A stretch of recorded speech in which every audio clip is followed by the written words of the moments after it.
Brian Windhorst is here. Correct. Look at that.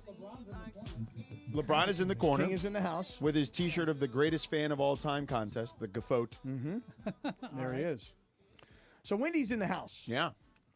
You know, Wendy, these guys today, they trying to get in between you and Wendy? I know. They try and put a wedge between us. I try and explain to Ramona. I try and explain to Sedano. You can't hurt this relationship right Come here. on. This is a special relationship. It's a special bond. Rust Belt. This is Rust Belt. There it is. That's right. Yeah. Pittsburgh, Cleveland. Yinzer got the DNA. You know what I'm saying? Yeah. Yin's got that DNA deep inside of there now. You know what I mean? I got you. All right. We're going to talk about going downtown. Going to go down over to the pantry and that, but the pantry's closed. So, dude, I go over to the pantry today. Did you go there? No.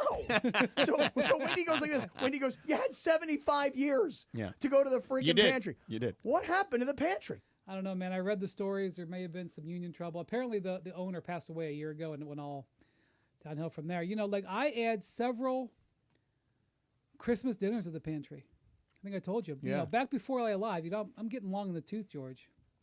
Back before LA Live, when it was called Staples Center. You remember those days? Old school.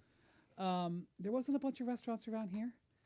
And they used to drag us out here every Christmas Day. You know, so back before LeBron got the rule put in. The Palms was the only thing that it kind of existed back in the day. Yeah, but it wasn't open on Christmas. No, I know. So Christmas Day, multiple times, because they would always bring the Heat or the Cavs out here to play the Lakers, to play Kobe. And LeBron got tired of it, and he had the rule. He goes, hey, if you win the championship, you got to let us stay home for Christmas. Yeah. So Adam Silver said, okay. Then LeBron lost the next 2 years. All right, that's a good question, though. For all of your years of travel, this goes to you as well, George, and I spent my 20 years on the road. Of all of your years of travel, think of the holiday and the worst you've ever had to go. This is easy. Okay, go ahead. My worst Christmas experience was in Cleveland. Not a surprise. Shocker. 2008 Heat Cavs. The game was horrible, and I couldn't get out that night because the game was like one of the later games, and I was just stuck in a hotel eating terrible Chinese food in a hotel in Cleveland. All right, I'm going to say I'm going to one-up you, I think, here. It's 1999. You talk about getting old, and being long in the tooth. Georgia is hosting Georgia Tech in college football between the hedges. And in Athens or in Atlanta? In Athens. Oh. And I am by myself, and I have Thanksgiving dinner in the Waffle House. Oh. The Waffle House. You could have done worse. I mean, Waffle House pretty damn good. Okay, let me hear, Wendy, because you mentioned the pantry for Christmas. What do you got? Well, I'm an Ohio State fan. Mm-hmm. A couple years ago, New Year's Eve, I was in Hawaii. They were playing Georgia in I can't remember the Sugar Bowl. And my flight back to the mainland got delayed. Long story short, we're literally going down the runway as Ohio State is lining up for the field goal. Lining up for the field goal. And everybody knew they were going to beat TCU. Lining up for the field goal to win the game. Right. And the national championship. Yeah. Plane takes off literally as they're lining up for it. It's actually, and if you remember, it was actually New Year's. Yeah. So I am taking off in a plane at New Year's. Assuming Ohio State is going to the national championship. Well, I don't know. Oh. And so and the Wi-Fi, it wasn't working. It took an hour and a half. Right. To get the answer. So for an hour and a half, it was like it was 1987 again. You know, I thought about asking the flight attendant to ask the pilot who won the game. So, that was, I was in Hawaii. I mean, It was at the end of a vacation. Yeah. Right. So it's interesting that Wendy's here because, Wendy, when Luca first got traded to the Lakers, I remember one of the things you said on TV was, I'm going to give the Lakers the year. I'm going to give them kind of a break.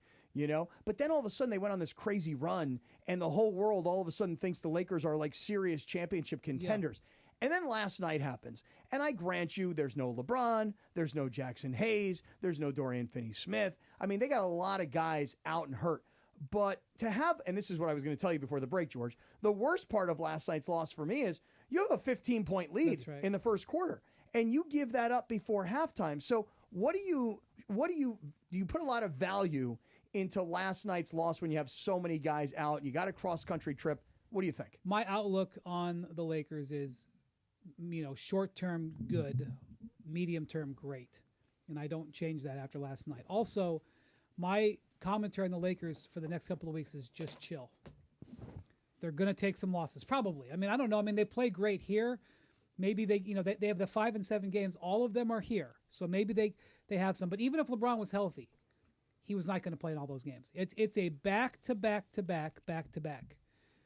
Unheard of in the NBA. It's a back to back.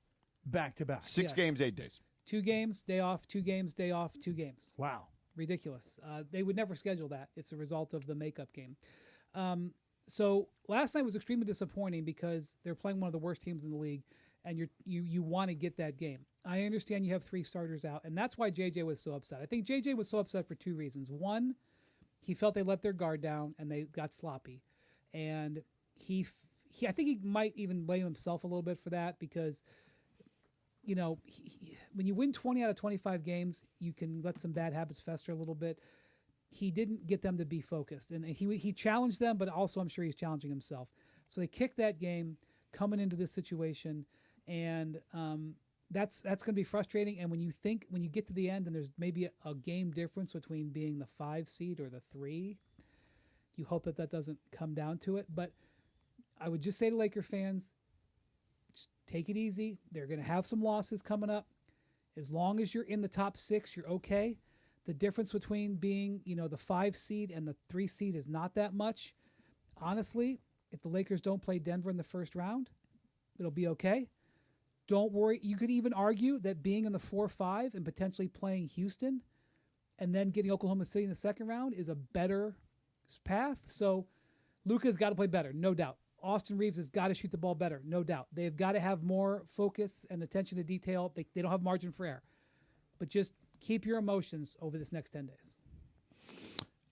Yeah, look, you have to take a measured approach. This is not a sprint. This is a marathon, right? And we're in kind of the stage of the season where, they've built a little cushion. So to me, it's all matchup dependent on them. Like you want to avoid Denver if you can in the first round. You want to avoid OKC. Hell, I would probably even want to avoid Golden State in the first round.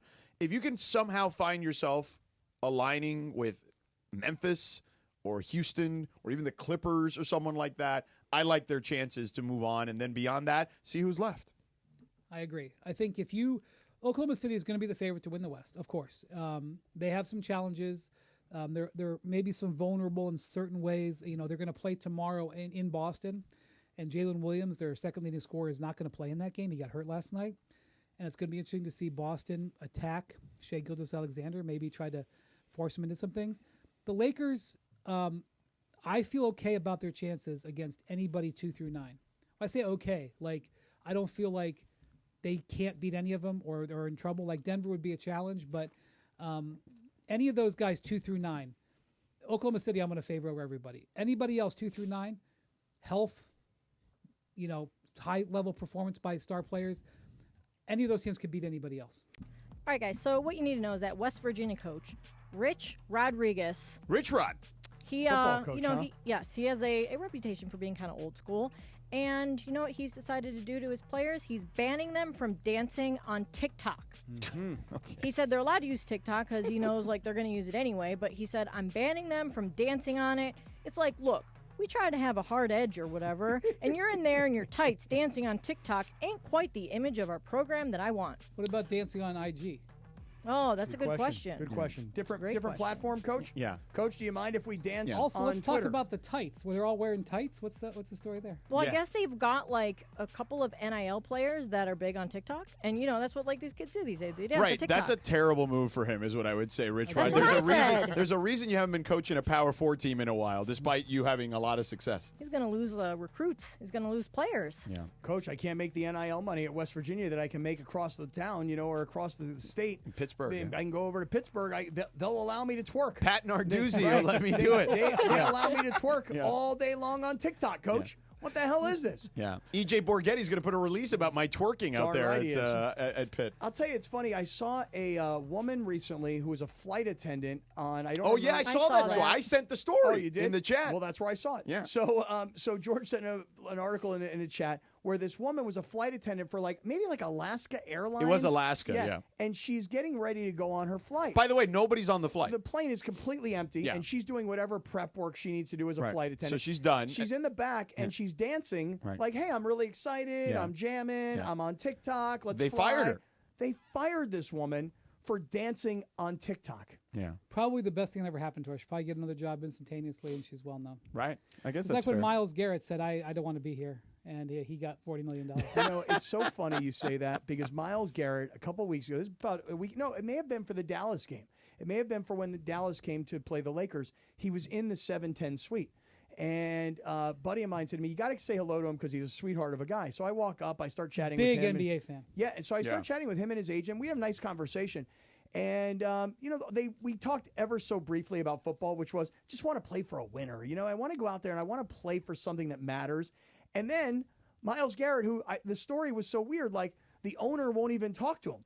Like you would think that an owner would actually say, yeah, you're an important part of our team. Like, come, let's visit and let me see if I can convince you that we're actually going to, really compete eventually.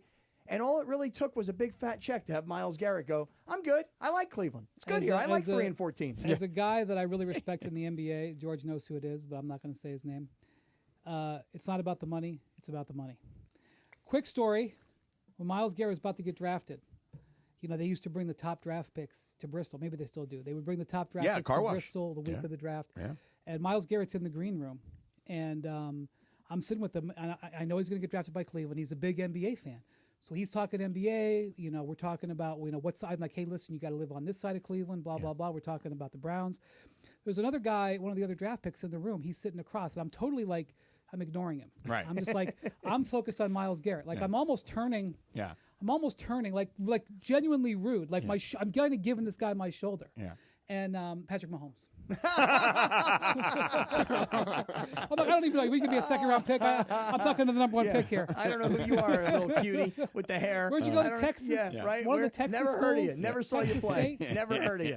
And I have nothing to tell you about Kansas City. They don't have an NBA team. I got nothing for you. We didn't even know he was going to Kansas City back then. No, it was like a week before the draft. That is very funny. That is hilarious.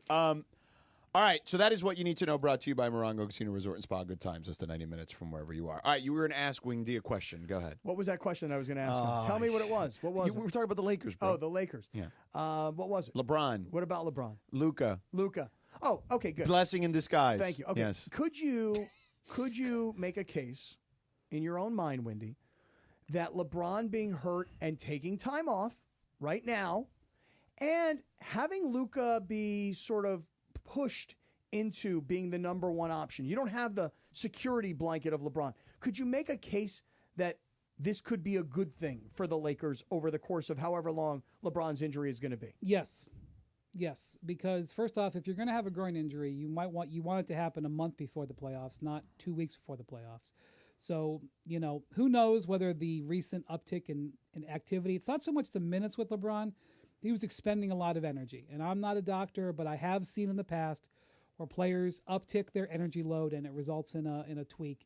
So, yeah, assuming this isn't a super serious injury, and the Lakers must not think it is, because otherwise they would have rushed him into the MRI machine, like apparently, which hasn't happened yet, or at least it hadn't as of yesterday.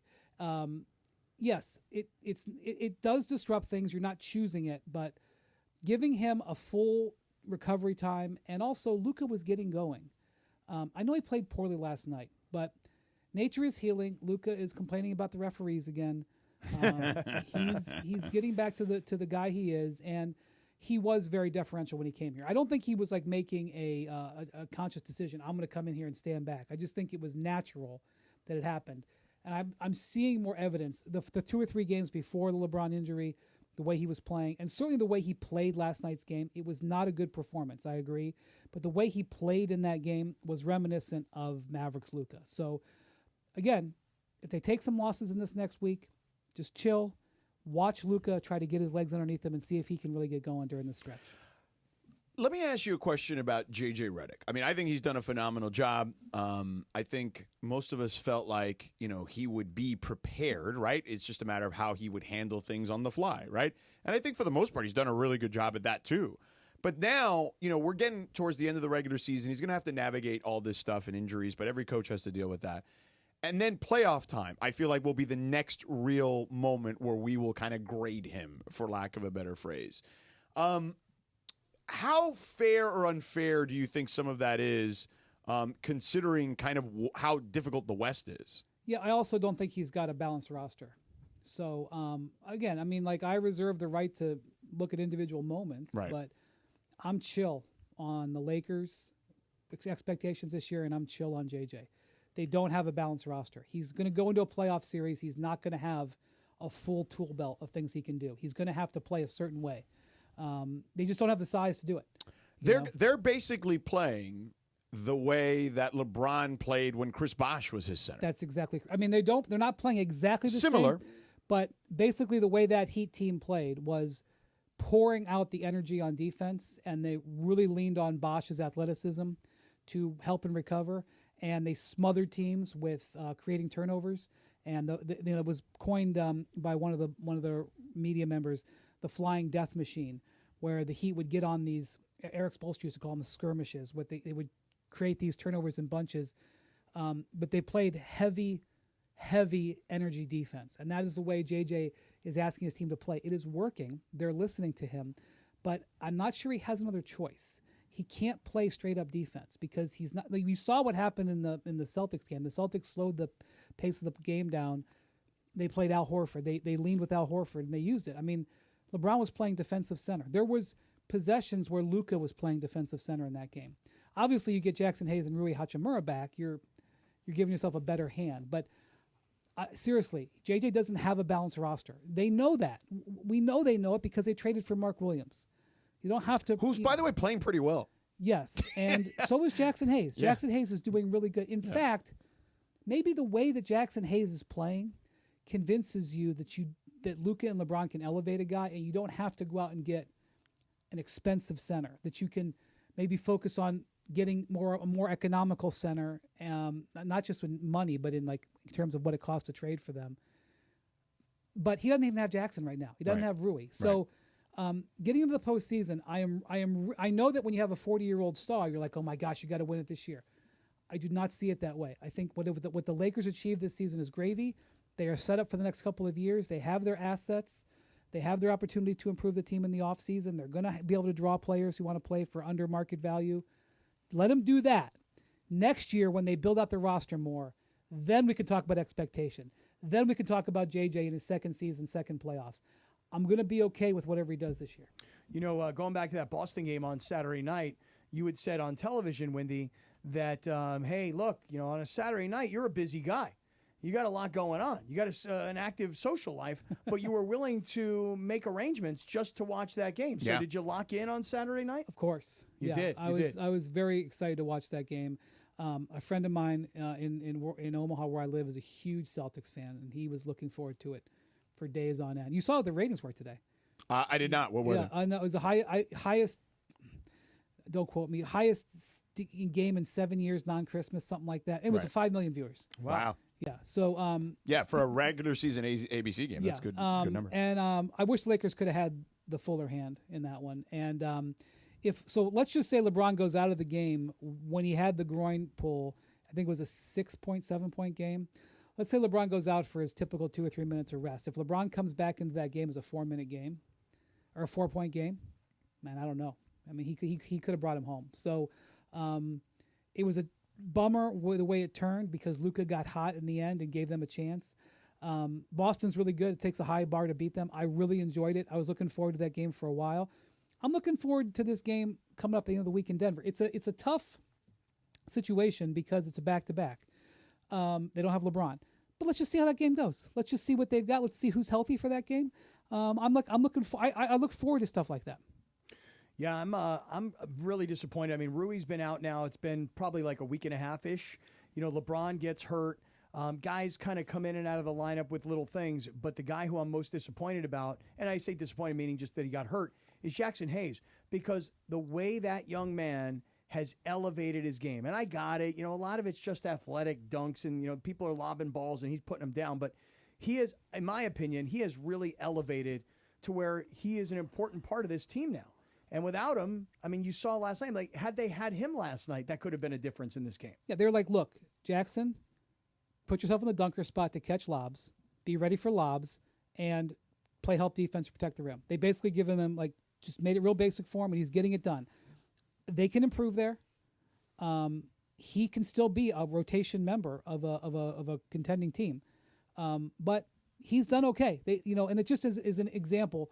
one of the things that LeBron and Luca are both known for is elevating their teammates. This is a classic example of the way that Jackson plays. They play to his strengths. They put him in a position to be successful, and LeBron and Luca elevate him. Again, I am bullish on the Lakers this year and highly bullish on the Lakers going into next season when they can work on the roster a little bit. How much longer do you think LeBron will play? He's going year to year right now, obviously. I think he has been. But I don't know how you can watch him play right now and say that he is near the end. I know he keeps saying it. Yeah. He's like, well, I don't have there's more. I don't have that much time left. I know 2 years ago he he kind of left the season with a little bit of a cliffhanger. Oh yeah, I remember that. But look at the way he's playing. I mean, yeah. How do you look? I mean, he knows how he's playing. He knows how he's feeling. Yeah. I mean, look, he's thinking about number 5. He's thinking about ring number 5. Like that's what he's thinking about, and you can tell by the way he's playing. Oh, no doubt. I mean, he's been playing defense at a level that I haven't seen him play in the regular season in a long time. Right. Like I've said this before. They didn't just trade for Luca. They traded for Luca, and they traded for a fully engaged LeBron. Not to say that he wasn't, but now he is pouring it out, and it may have contributed to him. I don't know. I'm not a doctor. It may have contributed to him tweaking the groin, but so let him rest, let him recover. He knows what he's doing. And, we'll see what happens in the postseason. Dr. Windy. Yeah, sounds good. But I always like the preface of I'm not a doctor. Yeah. But given my experience, this is what I think. I'm going to ask you this because we've done 14 minutes of Lakers talk. I want to ask you a Clippers question. Yeah. Kawhi Leonard played over 40 minutes the other night. Yeah. Hit the game winner, only the second in his career. Ty Lue is an incredible coach, especially in the postseason. What do you see from that team? I see James Harden looking great. The game that he played when they came off the 2 losses to the Clippers. To the Lakers, you mean? To the Lakers, correct. Just want to make sure, because yeah. I can get very confused very easily. Yes. He had very easily. Where he had the 50-point game, like vintage Harden. He looked great. They've really suffered since Norm Powell's had the injuries. Kawhi doesn't. He's not himself. When you talk to scouts, they just say, he doesn't get the separation anymore. Right. He's not the same as he was defensively. He's probably not, he's not the same level. Will he get there before it's the end of the season? He might. He's not the same player. So, and he's not the same player he was last Do year. you think it's all injury, or you think it's all missed time? You know what? I don't even trust my eye on it. I'm just telling you what the scouts say. The scouts say that he can't get the separation like he used to, But that said, he's obviously still an incredibly valuable player. He's just not to this point. And I mean, again, you don't want to. You get in trouble in the NBA when you make assumptions. That Reacher says that assumptions kill in an investigation. Did you know that? You ever watch Reacher on Amazon Prime? I've heard of it. I haven't watched it, but it's an important line. That's good. Yeah. I like it. It's true. I would, I don't want to make an assumption on March 11th about what's going to look like on April 11th, but he does not quite the same player. Having said that, I think James Harden is one of the stories of the year. He has come out looking like, with this transaction, looking great. The Clippers and the contract they signed him to, looking great. They are a great success story. They hit this rough patch where they go on this trip and they have to come play the Lakers flying high. They take some losses. If Norm Powell comes back and is able to stay healthy, it's a different story. But the reason that they're struggling right now and they need so much from Harden is because they really relied so much on what Norm Powell was giving them. So, to me, great season for Norm Powell, great season for Zubac, great season for Harden, and it's a really good success story. And they need more help on the roster. Are we kind of almost? And I get it. He's had the shortcomings in the postseason, but I feel like we're almost like too hard on Harden in retrospect. Guy plays every game. You know what I mean? Like in an era where we've been lamenting, including his teammate, right? Particularly guys not playing. That guy's out there every single night. Right. So on the one hand, you look at it. He probably had a team that could have won the championship, but they ran into Durant, Curry's Warriors. And they missed 27 straight threes. Right. Well, they had the Chris Paul hamstring. They're up 3-2. Right. They might.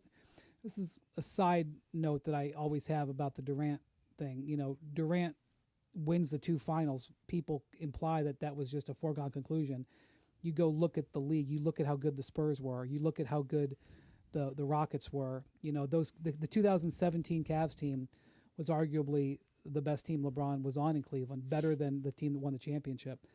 But, I'm supposed to believe that Durant was in the back of the bus. But that's another topic for another day.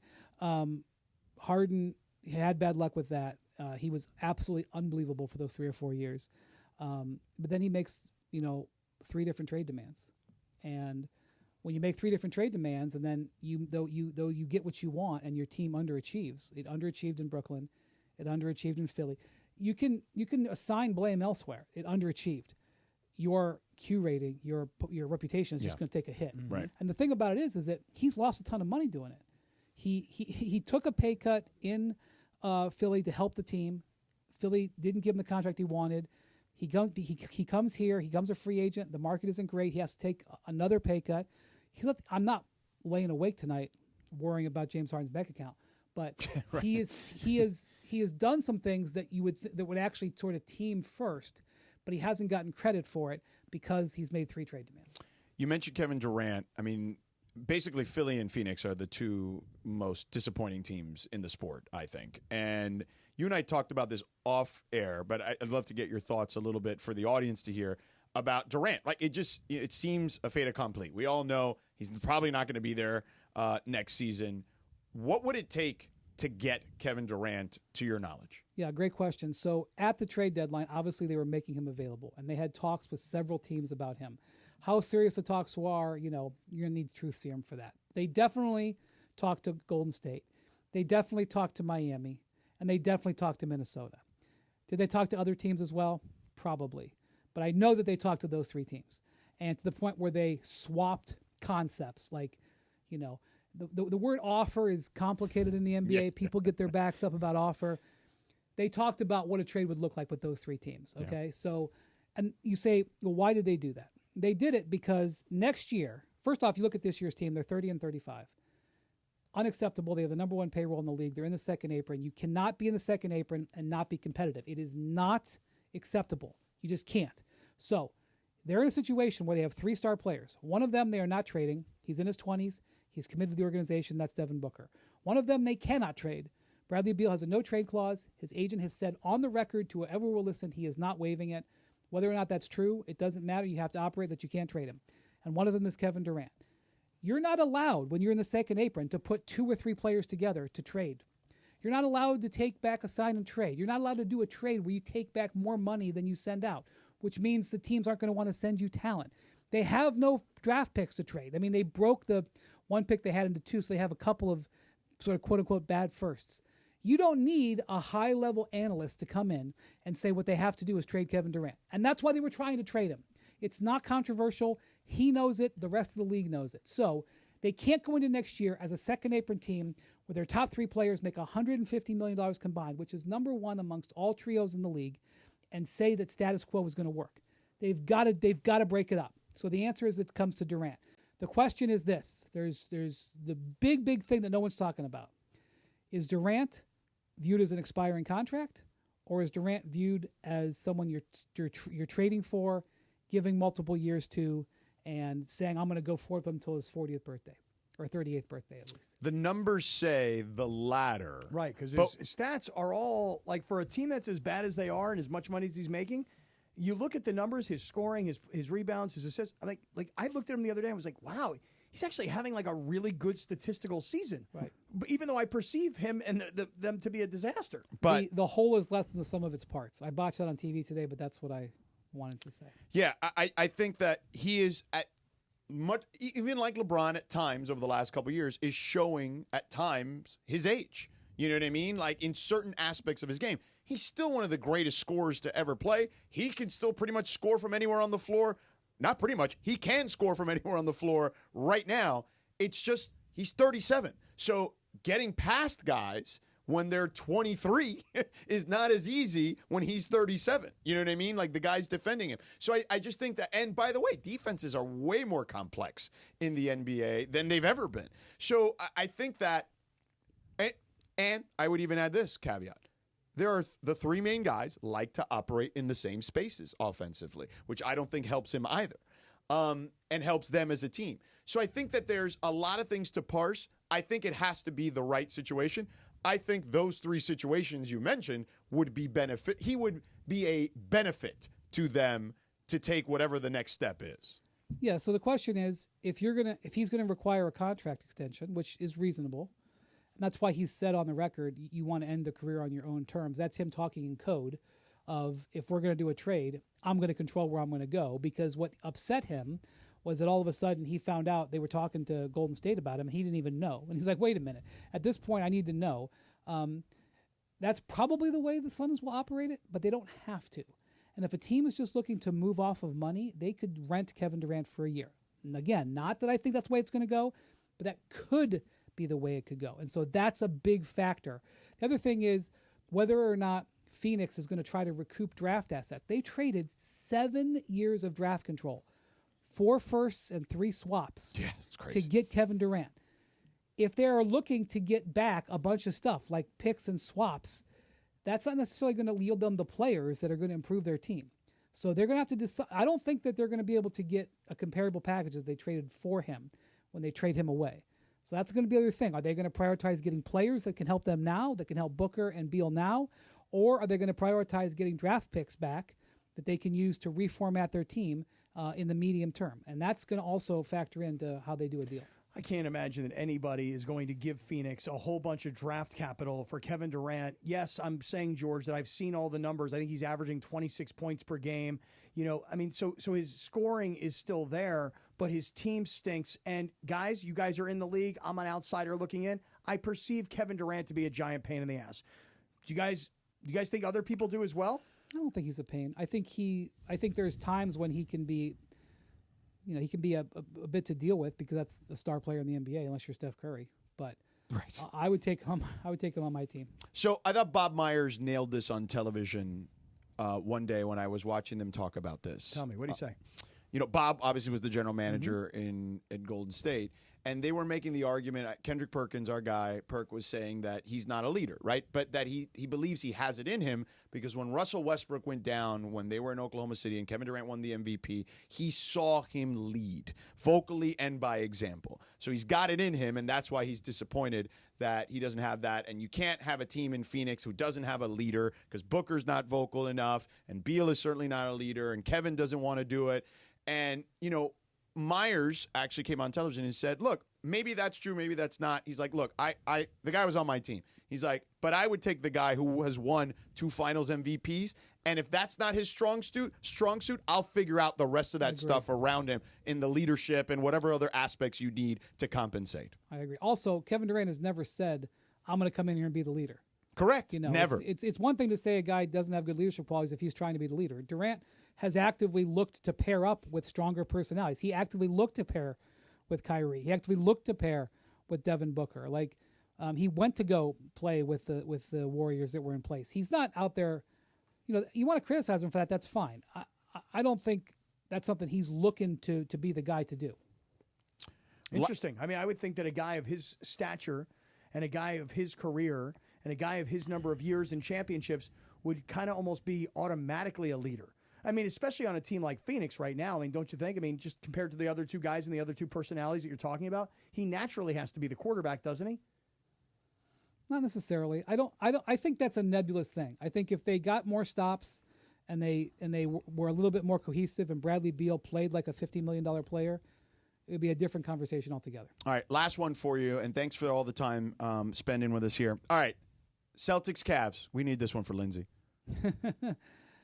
How do you view? I view it. You and I talked about this today on our call for TV. I think it could be compelling. I think it's real, but I likened it to, and I've said this on the air, and Lindsay didn't like this. I likened it to the Paul George Pacers trying to get past LeBron and Wade and Bosh in the early teens, and they were right there, but they just could never get over the hump. And I feel like Boston is just, even if they're not healthy with Porzingis, I still feel like they're just better, and that's just kind of where I land on it. But how do you view the Eastern Conference kind of shaking out? The Celtics are the favorite, but their margin is not wide. The Cavs have closed the gap throughout the season, and they're going to have home court advantage. And the thing about the Celtics is they give away games in the playoffs they should win. They didn't do it as much last year, and that's why they won. But we've seen them give away games that they should win this year, including against Cleveland.